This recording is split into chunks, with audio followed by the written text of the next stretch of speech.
You never say one. She always says three No, or two. because when I say one, people hear it. All right. Hello, everyone. Welcome to our Spinal Workshop Tuesday.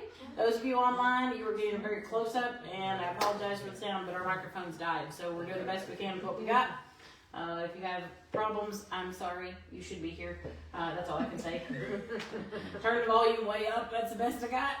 I will definitely speak plenty loud enough. That's never a problem. So, as we talk about tonight, when we begin, always I want to make sure that we recognize that, you know, what we're here for. Our jobs are to help you to learn better about what you have going on, how your bodies are affected by what you do, how we have created our problems. And though some of us don't want to admit that, that's how it happened.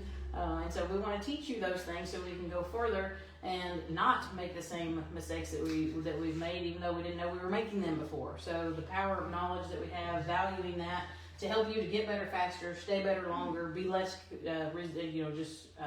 resilient, and not be more resilient, not less, sorry, but be less worried about working on that through any other aspect other than how your body was meant to heal, which is by itself. So we're going to talk about arthritis tonight. It's a common issue for sure. One that's absolutely talked about a lot, especially now, which is why we put it in this time. Little did I know that by putting arthritis today that we were going to have the winter snap show up right before. So I apologize for that. I'll take the blame on that. But as I told many people today, this was just a test. This was not the real thing. This was just a test. Had this been the true thing, it would have been followed by, accumulation more so of snow, like I saw that did happen in the Smokies. They had closed a few roads, right? So they got a lot of it, and I'm glad they kept that over there. So it was just a test for us. We're going to be back in the 70s and back to some sunshine, but it was a good test, right, to see, are we prepared? So with that in mind, get prepared, get ready. It's coming. This was a test. That means the real one's coming for sure. And some of the things that we want to think about, arthritis particularly, what do you typically hear people talk about this time of year when it gets to be the weather changes and all? What do we typically comment about? What do we typically feel? Joint pain. Joint pain. Aches, right? The achiness, and it's the cold and the bitter cold and all the different things. So we're going to talk a little bit about arthritis and recognizing the extremeness to it, and then a few fun facts that maybe you don't know that I think are super cool. Hopefully you will find them interesting as well. So 1 in 5 adult Americans, 17% of the U.S. population, 50 million American adults were told by the doctor that they have some form of arthritis. So when you think about 1 in 5, that's a lot, right? Right? And so the other part of that is, what do we consider an adult? How old is technically an adult? Well, biological age is 18, right? It's considered an adult, and a lot of different responsibilities can come with that age. And think about 1 in 5 having being told that they have arthritis. Most commonly, where do we start to see that age range-wise? We start to hit about what? 40, 50. Because remember we talked a few, I don't remember if it was last week or the one before that, we talked about having some different things happening to us in certain ages of our life, right? We talked about, like in our 40s, our eyesight, that being one of the first things. You start noticing digestive issues happening. We started talking about some of that, the respiratory issues, all those things happening at certain ages. So at that rate, they're saying that projected that by 2030, there's an estimated 67 million Americans that are age 18 and up will have been diagnosed by a doctor with arthritis. That's a great big deal, right? Even bigger because we're getting really close to 2030. Right? Really close. We're getting there. So that was out of the Journal of Arthritis and Rheumatism. That was from 2006. In 2006, that's what they were projecting. I don't think that they're far off because of what we're seeing already now. The biggest thing. And the CDC says that 1/3 of all Americans suffer with some form of arthritis. The biggest problem with that being that 20 million Americans are with osteoarthritis. Osteoarthritis is the bone and joint arthritis. And unfortunately, the number one cause for disability in our country is osteoarthritis. Worse than that is osteoarthritis is 100% preventable. Not curable, but preventable. But that means you have to have addressed it before what age? better gotten on it before 18. And how many teenagers listen to adults? If you find one, let me know. If you find one, let me know. All right. So that number of 20 million Americans with osteoarthritis is projected to raise to 40 million by 2020. It's superseded that. Like I said, these things were from a 2006 range, and like I said, that's been projected for that, and it far exceeded that, which is unfortunate for sure. So the burden of arthritis, thinking about what's the problem with that? Well, for one, I said it's the number one cause of disability in our country, and that's a huge problem, right? We have a large amount of people on disability, many of which it was a preventable thing, and they didn't know. And you don't know what you don't know, right? So that's why I want to help people to learn sooner and to teach the generations behind them sooner, getting children under care and understand why. What does degeneration actually happen? What is arthritis actually? When you take and separate that word out, it's inflammation of a joint, right? But why does that joint have inflammation? So what's happening to that? So aberrant motion is one of the biggest ones. The total cost in 2003 that was due to arthritis and rheumatic conditions in the U.S. was $86 billion back in 1997. The direct costs, the medical expenditures for arthritis and other rheumatic conditions in 2003 were $80.8 billion, and up to from the $51 billion in 97. So $30 million in a short period of like 6 years. So a huge amount. So the earning loss, the indirect costs for arthritis and other rheumatic conditions were $47 billion, up from 35.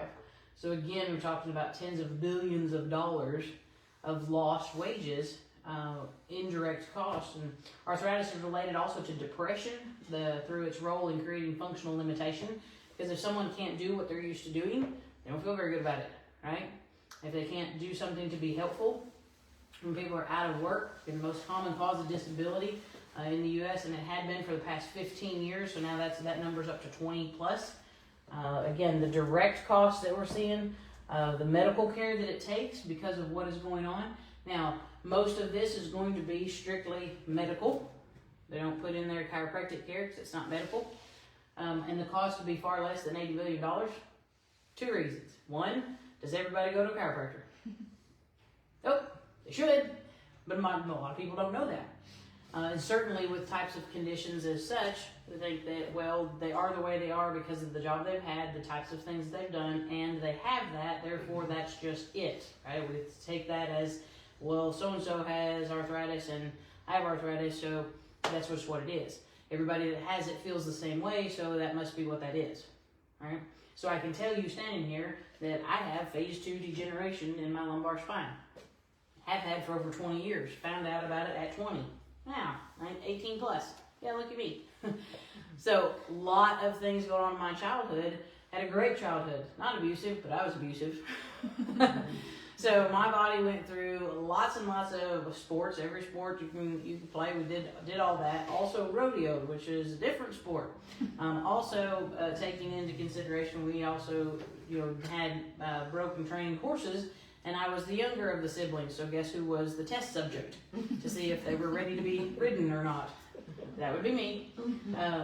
We started with a sack of feed, and if the sack of feed didn't get broke, or if the sack of feed got busted, we had to clean that up first, and then I got to be the next thing strapped to the animal to see if I could hold up.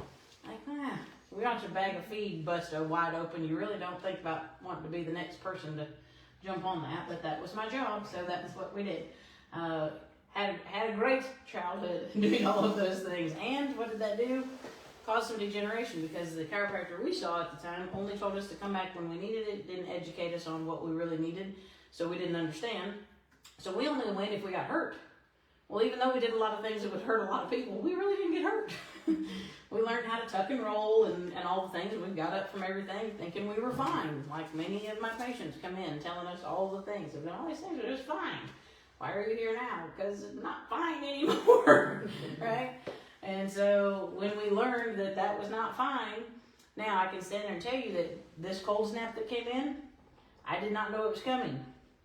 I did not feel that in my bones. I did not wake up achy. When my kids said, we're supposed to have snow tomorrow, I'm like, whatever. Like, that's not even, I hadn't looked at my app. my little weather app to see that, and I was like, it is not gonna snow. And then yesterday I spent all day looking out the window, marveling, going, I can't believe it's still snowing. I thought we'd see like 5 or 10 flakes and flurries, or I wouldn't even see them. But just patients were coming in saying, hey, it's snowing up on the mountain. Hey, it's snowing over here. I'm like, hey, cool, I haven't seen it. And I looked out the window one time and it's just whoosh. I was like, holy cow. One patient opened the door and I saw a few flakes like this big. I was like, whoa, it's snowing. It's really snowing. But I couldn't tell you that was coming, and I didn't ache and hurt all over. Why do I tell you that? Because just because you have arthritis doesn't mean you have to have symptoms. Okay? It does not go hand in hand. It does for a lot of people. We're going to talk about some of those reasons. Why does that happen? All right? So individual burdens, again, the quality of life is compromised, both physically, emotionally, familially, of course, and the direct costs, again, medically, it's a big ordeal. So nothing occurs or fails in isolation. When we think about you, okay, stress, a fall, poor posture, weight gain, that moves on to a damage to a joint, muscle, and weakness. Immune system has a reaction, right? We've talked about that with chronic inflammation, right? So inflammation has its place. When we have an injury and we have an acute inflammatory response, that's important. We need that to happen. We need that to take care of all the things there, do its job, chew up the ugly stuff, spit it out, repair our bodies, do all those things. And when it's there constantly, we're starting to damage healthy tissue, and now we have problems. So we get swelling and ligament damage. That leads to pain. Now we start to pay attention, right? Remember, what part of the nervous system do we say is pain sensors? How much? 10%. 10%. 90% of our nervous system perceives function, right? So only 10% of our system is actually perceiving pain. So by the time that it says that, guess what? Something's probably been going on already, right? And that's the problem. That's where we fall short, is knowing our bodies enough to know that we don't want to just pay attention when there's pain. We need to be paying attention before that. The limitations and decrease in function. Again, that is most important because most definitely function, the 90% of what our nervous system's job is, that's what we want to be making sure it's doing its job and it's being able to keep us in check and do the things that we're supposed to do. Like I said, that's where I fall short in making sure that everyone recognizes that. We want to make sure that we say, yes, we know that you're feeling better. That's great. And okay, it's that just A-N-D, just an and to that it's not that we don't care that you're feeling better. Of course we care. That's super exciting. Just don't think that that's where you need to stop. Is it reminding ourselves of the function? So myself is I take for granted that functional part because I know the things, right? And so if I have that to fail, I get really upset because I'm like, what? What is going on? I've done all the things. How can you fail me? And then I have to think back of like, well, what did I do that I failed it? Was it that, did I eat more sugar than I usually do? Did I not drink enough water? Did I not get my rest? Did I not get my exercise? Where in this did I do something? Did I not pay attention to my postural habits? Was I slacking? I was talking to a patient about that today. She said, why is this side of my neck hurt? And it was really kind of one of those moments I was like, to be very careful. It's like Guarded words. So I don't get to follow you guys around. I'm not a fly on the wall, though it would be helpful if I was, and I could point these things out to you. Like, well, I know exactly what it is. It's this. So I have to do the guessing thing and ask you, like, well, what is your preferred form of sleep? How do you like to sleep? What way do you sleep? What do you do at work? Show me what this does. Show me about your car. Tell me about how you drive. And point out those types of things. And even then, I can tell you, for my own experience, for my own thing, that I know what I do every day, and I'm struggling to figure out why my right hip is not doing right. I'm like, come on! The things that I think that are usually the cause, I've not done those. So I'm really struggling to be like, well, today I noticed I've been trying to work on my posture while adjusting you, and I figured out today, I'm like, I think I know what's wrong with my right hip. It's where I've changed working on my side posture to make a better adjustment for you. I've thrown myself into a tizzy. So I have to work on that. But I think I figured that out today because I felt a little something different today, and I was like, that might be where that's coming from. So I'm going to work on that. So that's what we have to do, is we have to constantly be concentrated on the function more so. And like I said, I fall short myself sometimes in that, and it's a constant battle. It honestly is. But again, going back to the patient asking, why does my neck hurt? And I was like, whew, I can give you 10 reasons just sitting here looking at you. And I kind of did. I was like, so do you recognize that you hold your head to one side? Does that happen to also be the same side that you like to sleep on? And what about this work that you're doing and you're lifting heavy boxes? Do you ever pay attention to where your head is when you do that? So as we talked about this, she's like, really, you think that? I'm like, try it. Tomorrow, pay attention to those things and see if you notice. So I'll be anxious to see, and I'll let you know. This will either be wonderful or she'll be really mad at me. I'm not sure. So we will see. So this is one of my favorite parts about this topic, is getting to add in some things that are a little, like I said, these are some fun facts. But whales and dolphins get arthritis too. Does that surprise anybody? Yeah. Why does that surprise you? What about that seems odd? They're floating all the time. They're floating all the time, right? We think they're non-weight bearing. What do we put together with arthritis and weight bearing? Why do we think that has to go together? Impact. Because most people who have arthritis, what's happened? There's usually stories, right? Type of work they've done, they've been on concrete, repetitious. We think about the repetitious injuries, right? We had an old injury, the great old stories about the old sports injury, and but now it's snowing, and you're like, oh, that's that old trick knee kind of thing, right? Those are the things we hear, right? So why would we think that whales and dolphins, we think they wouldn't get arthritis? Well, they float around and think you're non-weight bearing in water, right? Most of us, if you've ever experienced swimming, do you typically feel that you can do more in the pool than you can outside of the pool? Well, I mean, look how that thing's flipping up out of the water. Imagine what the spine looks like inside. Right? Like, I can see that, right? And do you ever see them alone? Almost never. What are they typically? There's typically what? There's a pod, a school, whatever. All the different types of fish have different names, but there's a group of them, right? You ever got two puppies together? What happens? Or two small children? What do they usually do? Right? They're like wild Indians. So the same thing happens in the water, right? So in the water, the fun part is, so my favorite part about water, I'm not a big water person, but that's one of my favorite things, is because you can do really cool things in the water that you can't do outside of the water. Like you can you can do 100 squats in the water. If you do 100 outside the water, are you going to feel it different? Yeah, buddy. I can pick up my son and tug him around like I used to when he was 9 months old in the water, when he's now 6'2" and outweighs me. And so this whole big long body, I'm like, it's fine. I can walk around and tote him as soon until I get to what? The surface of the water. What happens? Okay, I'm not dragging you out. This is not happening, not easily anyway, right? So, what is happening in the water? The degeneration is not a result of wear and tear. That's the most common misconception about arthritis, is it's wear and tear on the joint. I have patients that come in and they say, I'd rather rust out than wear out. Wear out than rust out, sorry. What do they mean by that? Well, they'd rather stay busy doing stuff than sit and rust, right? Which I'm glad for. So let's make sure that you keep wearing and tearing and not rusting out, but there doesn't have to be the wear and tear. That's the part that's the most misconceived, misunderstood, is that when you have degeneration, you do not have to continually degenerate unless you choose to. You choose to do nothing different, you keep doing the same thing you've always done, guess what you're going to get? Same thing you always got, which is not great. And it's going to get worse.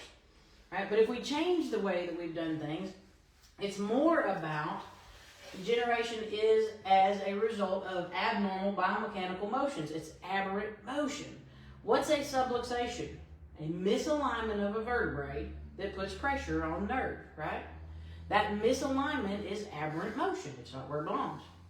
Right? We talked about the only effect that on a disc even, to have a disc bulge, unless you've fractured your spine, is because your vertebrae have been misaligned for long enough that they've caused enough aberrant motion that then we start to have pulling and stress and strain on the ligamentous tissues and the disc tissue, that now we do something silly like bend over and pick up our socks out of the floor, and we either stay bent over or we fall out on the floor because we blew out our back.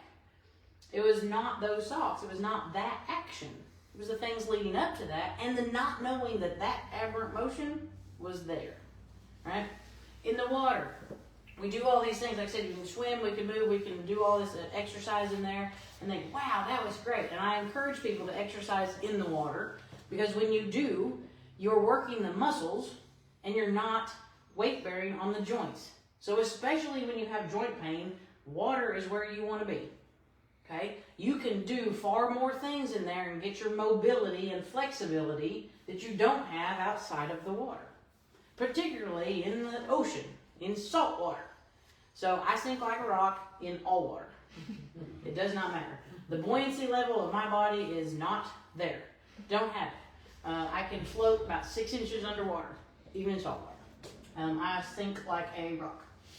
My husband too. One of my children can float very well. The other two, the only reason they can float is because they have buoyancy on the front side. That's it. Does not help keep their head out of water though. It's unfortunate. So, breakdown, result of age. Commonly, that's what people say, right? You have normal degeneration for your age. I read it on x-ray reports. It makes me angry. Because what did that just tell you? That you're what? Normal. And old. That's horrible. It's not normal at any age. Joints are designed to be used. That's the way God made us.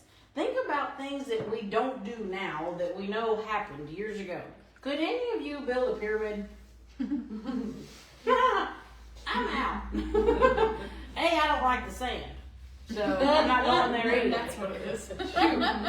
It's hot where those things are, is the other thing. And I look at that going, they didn't have cranes? And we think we're so smart. Are you kidding me? When we look back over time, the things that have happened before now, and think about, if you stop and really think about what did they have available to use and what we have now and what holds up more. Do you see anything that we're building right now still being here in 400 plus years or 1,000 years from now? No, absolutely not. I do not. But we have things that are still here now that were here 1,000 plus years ago that we can look at and be like, ain't that something? How'd they even make that? Right? And we think we're so stinking smart. But again, the design for use. These people worked hard. Worked hard. Other parts of that that's super important. What was diet like even 50 years ago, let alone over 150 years ago? Pretty different, right? Maybe some of the same foods when you think about it, as far as fruits, vegetables, whatever, but the food quality is very, very different, right? Okay? And so one of the parts of that, arthritis especially, the joint issue of that is the durability, the quality of the bone itself. So I help out with the football team. We've had a bunch of injuries this year. And it boggles my mind when I see a kid fall and then doesn't get up. And I'm thinking, he just fell down. Maybe they smacked together, okay, but didn't seem like a whole big deal. And get over there and find out, no, really can't get up and walk on his own. And we x-ray it and find out, we're broke. What? You just fell down. I love that era. You fell down. What'd you hear your parents say? Get up. Rub some dirt on it. Get up. You'll be all right. Get up. You're all right. You're not hurt. There's no blood, no foul. All those things, right? Bone density was very different just even in my generation and then ones before. We were built to work. We were built to do these things. But anymore, no, we're not. The design is there. The pattern has changed. What if we put in there that's taking stuff out? Carbonated beverages are one of the worst. Everything carbonated, I don't care if it's got sugar or doesn't have sugar, or caffeine or doesn't have caffeine, it's carbonated, carbonation sucks calcium out of bones. What's one of the top drinks of our society today, particularly of our teenagers? Monster energy drinks. Oh, they're going to die of a heart attack when they're 20, if they make it that far.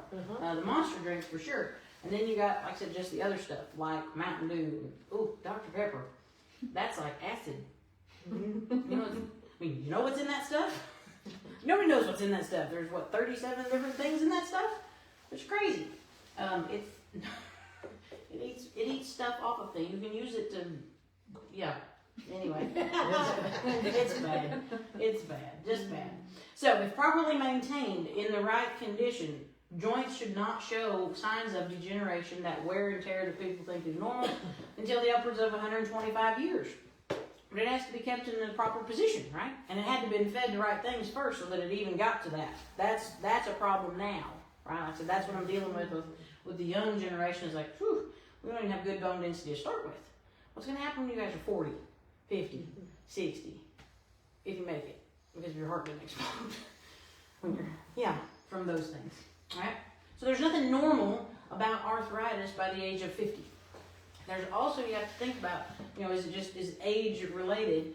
When you think about what's the difference? So different people at different ages, different things happen, right? And depends on what we've done, not so much our age. And it doesn't necessarily have to do with genetics. A lot of people like to blame genetics on a lot of stuff. It's not so much genetically predisposed. There's a few things that are, and there's a little bit to that. But most of that you can change. So if your body has a predisposition for something, and you know that, you find that out, you choose to do different, and guess what? You don't have to fall in that same line, right? You can change that. Well, as far as bone-wise, we think about that, again, how people have taken care of themselves makes a difference as to how long are they going to last, and what are they going to be like when they get to that. So I had a patient in here today, 90 years old, was telling about him after he wasn't in here, about how, because another patient that's probably not quite half that, but just a little bit older than that, came in and was going to turn over, and she was stiff and achy. The typical that I hear right now is it's cold, right? So we're stiff and achy. And she's like, I'll get there in a minute. So that's no problem. It's not a timed event.